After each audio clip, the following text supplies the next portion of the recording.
La manera más sencilla de empezar es hacer un breve resumen de la historia del juego. No se aleja mucho de cualquier cuento o fantasía medieval en la que el héroe, luego de mucho tiempo, vuelve a la tierra que la vio nacer en busca de un significado, en busca de una explicación de sus orígenes. Y a lo largo de esa búsqueda, esa exploración por descubrir quién es y de dónde viene, termina descubriendo muchísimos secretos, cada cual más oscuro que otro, derrumbando tal vez su percepción de, de la magnitud que era el reino del que pertenecía anteriormente.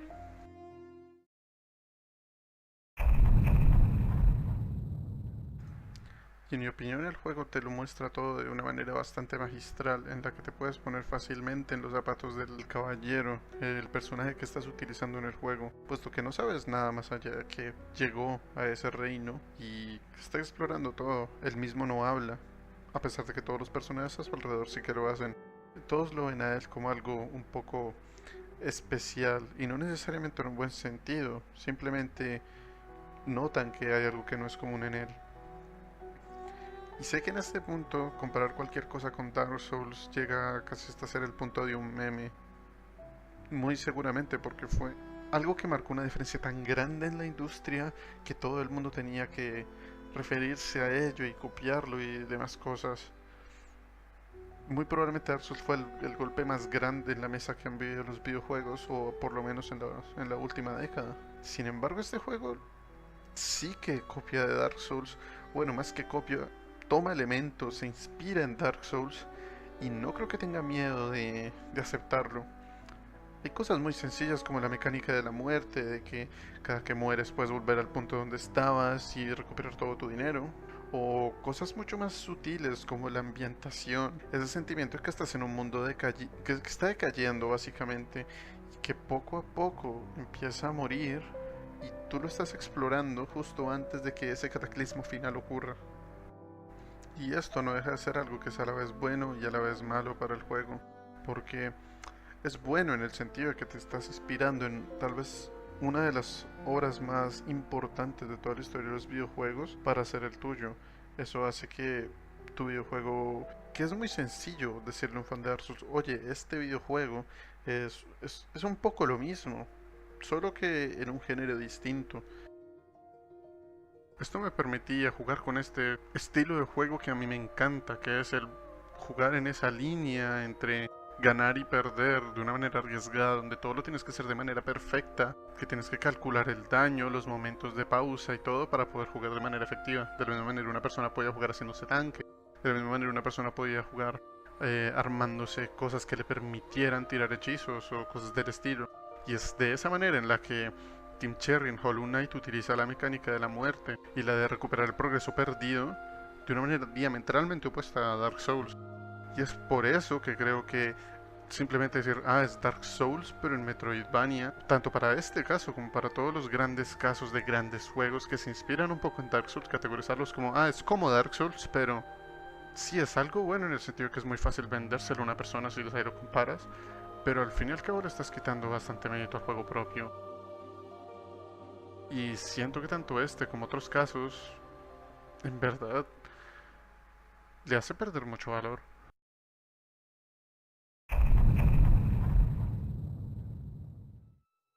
La siguiente cosa de la que me gustaría hablar es un poco de las zonas, la construcción del mundo y un poco el arte del propio juego. Cada zona está separada por casi que un color que la identifica en específico. El nido profundo es el negro. También tienes la zona de inicio, que es azul, el cañón de los cristales, que es de color rosa, el campo de las medusas, que es tal vez como un tipo de azul turquesa, cosas del estilo. Y por ello es muy fácil identificar cada zona, separarlas y cada una se siente como un mundo completamente distinto.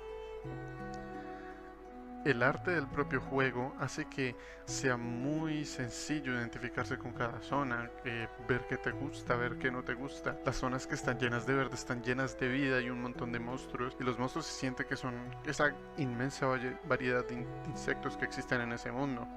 De la misma manera que cuando vas a zonas un poco más oscuras, en el nido profundo solo ves seres que son parecidos a arácnidos y termitas y cosas del estilo. De la misma manera que si vas al abismo, te encuentras prácticamente seres que son solo constructos del vacío.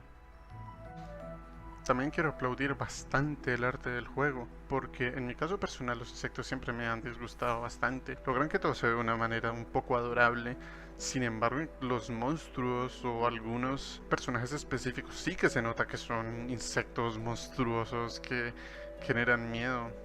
Incluso hay una zona del juego donde se escuchan insectos, donde prácticamente hay bichos que pasan por la pantalla, que se siente como que en verdad hay un insecto que está pasando encima de tu pantalla y no que está dentro del juego. Y ese ambiente opresivo que te da una sensación de angustia mientras estás pasando por esa zona, en verdad es algo muy logrado el propio juego con cada una de las zonas. Y es algo que yo, por mi parte, tengo que aplaudir en el juego.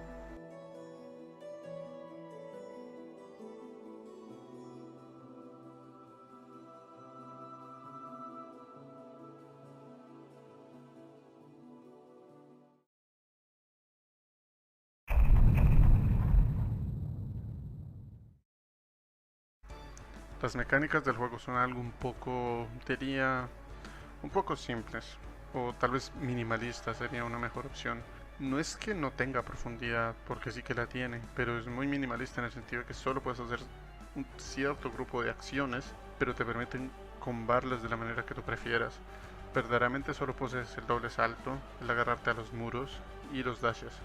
Eso es prácticamente todo lo que puedes hacer en el juego. Y solo puedes dirigir la espada del caballero en las 4 direcciones. Esto hace que el juego sea, entre comillas, muy sencillo de tomar en un primer lugar y muy sencillo de desarrollar de ahí en adelante. Esto también gracias a que se concentraron en que el juego fuera extremadamente fluido. Y no recuerdo exactamente cómo funcionaba, pero vi un video de alguien que explicaba cómo el caballero aparentemente iba a 60 FPS, pero todo su entorno no. Y le da una sensación de fluidez casi perfecta a todo el juego en cada momento.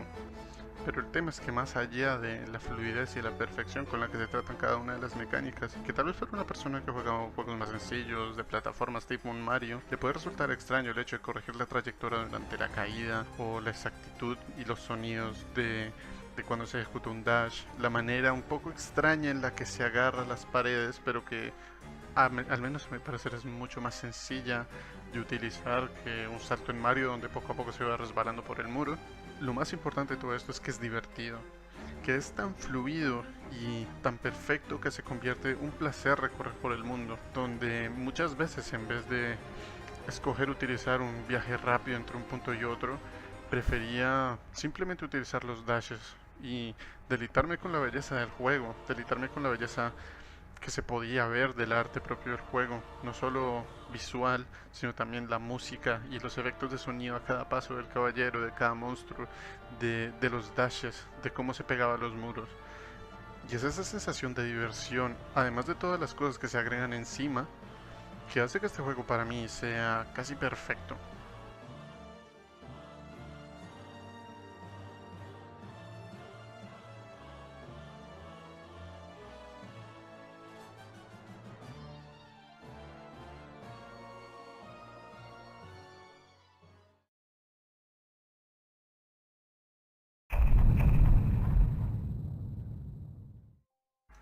Finalmente voy a hablar sobre algo que para mí es lo que más valor le da al juego. Creo que la primera cosa que tengo que mencionar en este momento es que, a pesar de que antes di un breve resumen de la historia, no hice ningún spoiler grande, pero si a alguien en verdad le importa, a pesar de que yo tengo una filosofía de los spoilers de que el spoiler no mata la experiencia, sino que muchas veces la hace mejor, entiendo si alguien quiere saltarse esta parte o algo por el estilo, y por eso dejo el aviso.